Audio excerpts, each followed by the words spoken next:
नाहि वेरेण वेराणि समतीत गुदाचनंग अवरीण च समतीत ऐस धम्मो सनातनो। यानी वैर से वैर कभी शांत नहीं होता है। आपस ही में दो लोग लड़ रहे हैं, दोनों एक दूसरे पे गुस्सा कर रहे हैं, गाली दे रहे हैं, उससे कभी भी क्या कहते हैं उनकी जो लड़ाई है उनका समस्या का हल नहीं निकलेगा, वह अनंत काल तक उनका लड़ाई चलती ही रहेगी। लेकिन यदि वहाँ पे अगर एक आदमी अवैर देख के वैसे अवैर ही शांत रहता है, तो अगर कोई एक आदमी शांत हो जाए और आराम से एकदम बात करके, तो उस समस्या का हल भी निकल सकता है और सूझबूझ से दोनों आपस में मामला निपटा भी सकते हैं। प्रमाद जो होता है वो मरे हुए के समान ही होता है, और अप्रमाद एक जो व्यक्ति जीवित रहता है, जो अच्छा जीवन जीता है, उसके समान होता है। तो हमें प्रमाद ना करके अप्रमाद की तरफ बढ़ना चाहिए।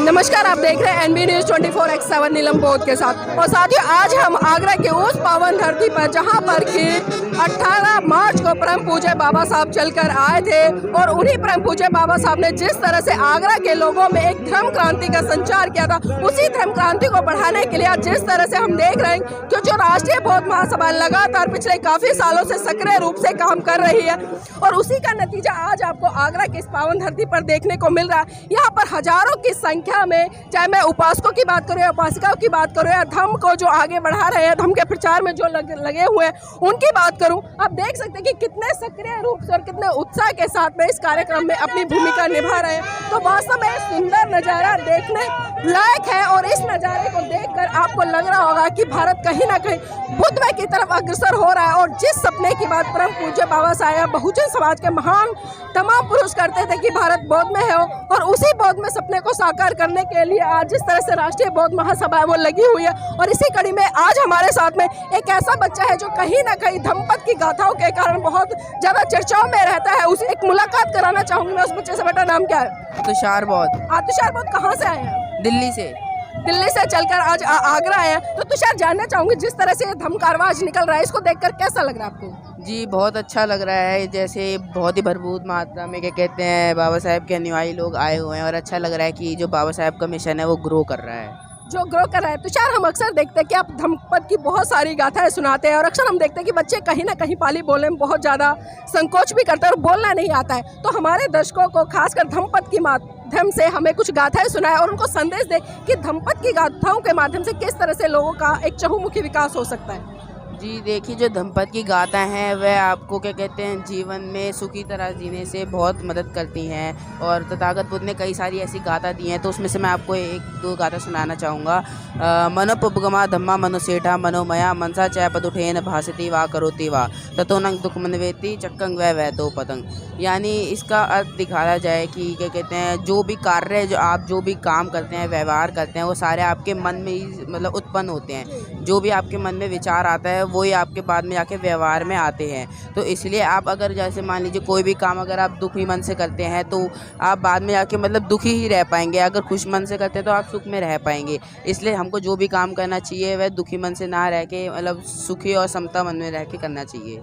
मतलब एक तरह से आप कहना चाह रहे हैं कि मन की बहुत बड़ी भूमिका होती है और हर चीज़ की उत्पत्ति मन से होती है। तो तुषार, कहीं ना कहीं आज हम देख रहे हैं कि जो देश में माहौल चला है, खासकर लोग लड़ाई झगड़ा करते हैं, द्वेष करते हैं, क्रोधित हो जाते हैं, तो इन चीज़ों से बचने के लिए, इनको दूर करने के लिए तथागत बुद्ध ने किस तरह की गाथाओं का प्रयोग किया? नाहि वेरेण वेराणि समतीत गुदाचनंग अवरीण च समतीत ऐस धम्मो सनातनो। यानी वैर से वैर कभी शांत नहीं होता है। आपस ही में दो लोग लड़ रहे हैं, दोनों एक दूसरे पे गुस्सा कर रहे हैं, गाली दे रहे हैं, उससे कभी भी क्या कहते हैं उनकी जो लड़ाई है उनका समस्या का हल नहीं निकलेगा, वह अनंत काल तक उनका लड़ाई चलती ही रहेगी।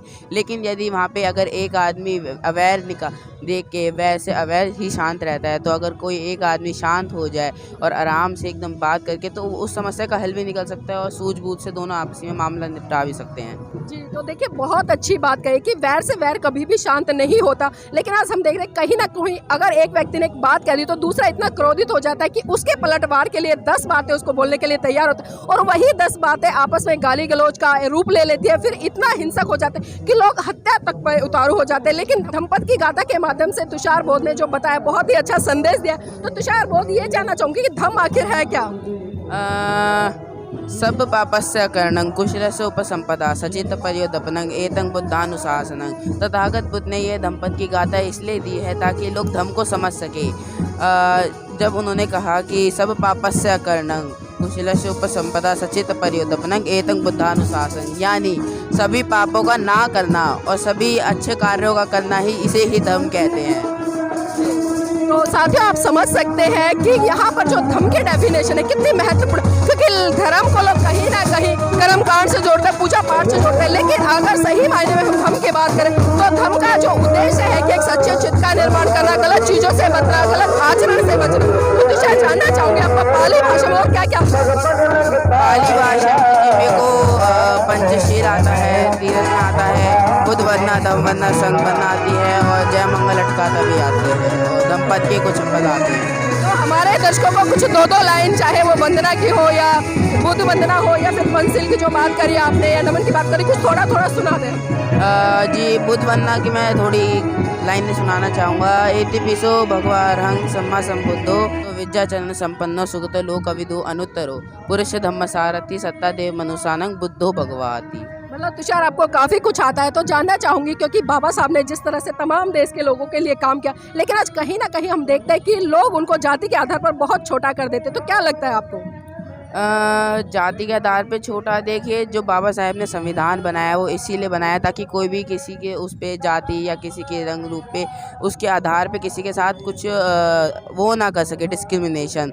और इसी के लिए बाबा साहब ने इक्वालिटी का राइट दिया है हमें। तो आजकल जो लोग क्या कहते हैं जाति के आधार पे एक दूसरे के साथ भेदभाव करते हैं, तो वह बड़ा ही गलत काम है और प्रमादी काम है। और प्रमादी काम एक तरह से ऐसा होता है जैसे मरे हुए के समान, जैसा मर के जी रहे हुए।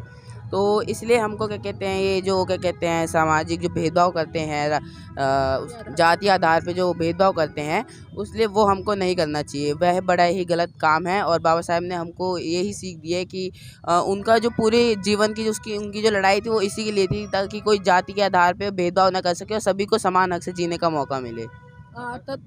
तो तुषार जाते जाते हमारे दर्शकों के लिए कुछ और सुना दे ताकि हमारे दर्शक भी कहीं ना कहीं प्रेरणा ले और आप जैसे बच्चों को तैयार करें। अब जैसे मैंने प्रमाद की बात करी थी तो मैं इस पे एक गाथा और सुनाना चाहूँगा कि अपमादो अमत पतंग प्रमादो मचून पतंग अपमता न मीयंती यह पमता यथा मता, यानी प्रमाद जो होता है वो मरे हुए के समान ही होता है और अप्रमाद एक जो व्यक्ति जीवित रहता है, जो अच्छा जीवन जीता है, उसके समान होता है। तो हमें प्रमाद ना करके अप्रमाद की तरफ बढ़ना चाहिए। जी बहुत बहुत धन्यवाद तुषार हमारे साथ जुड़ने के लिए। तो देखिए साथियों, यहाँ पर कहीं ना कहीं मैंने इस बच्चे से चर्चा इसलिए की क्योंकि इसको पाली में बहुत कुछ याद है। और जो अगर हम संस्कृति की बात करें तो हमारी संस्कृति, हमारी सभ्यता उसी प्राचीन से शुरू होती है, क्योंकि जो पाली भाषा रही कहीं ना कहीं बोलचाल की भाषा रही, हमारी प्राकृतिक भाषा रही और सबसे पुरानी भाषा है। तो आज कहीं ना कहीं ज़रूरत हो जाती है जो बहुत लोग हैं पाली भाषा को सीखें और अपने बच्चों को सिखाएं और उनको सिखाकर समाज में बच्चों को तैयार करें ताकि बच्चे फिर से जो अपनी पुरानी संस्कृति है उसको बढ़ाने में, उसको आगे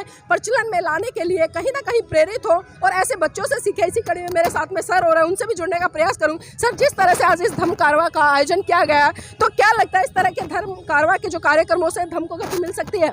देखिए मैडम, पहले बहुत बहुत मैं आभार दूंगा आपके चैनल को जिन्होंने इस काम में सहयोग किया हमारा। मैं अजित सिंह सूर्या, प्रदेश संयोजक उत्तर प्रदेश राष्ट्रीय बौद्ध महासभा के तत्वाधान में। चूँकि 18 मार्च का विशेष महत्व है, आगरा की भूमि पर परम पूज्य बाबा साहब ने यहाँ पर आकर अपना उपदेश दिया था और संबोधित किया था सभा को और इस बात के लिए प्रेरित किया था कि जिस तरह से तथागत बुद्धा का जो धर्म है वो वैज्ञानिक तर्क पर बताया हुआ धर्म है। उन्होंने अपने हाथ से इस दिन बुद्ध विहार चक्की पाट पर यहाँ पर बुद्ध विहार की स्थापना करी।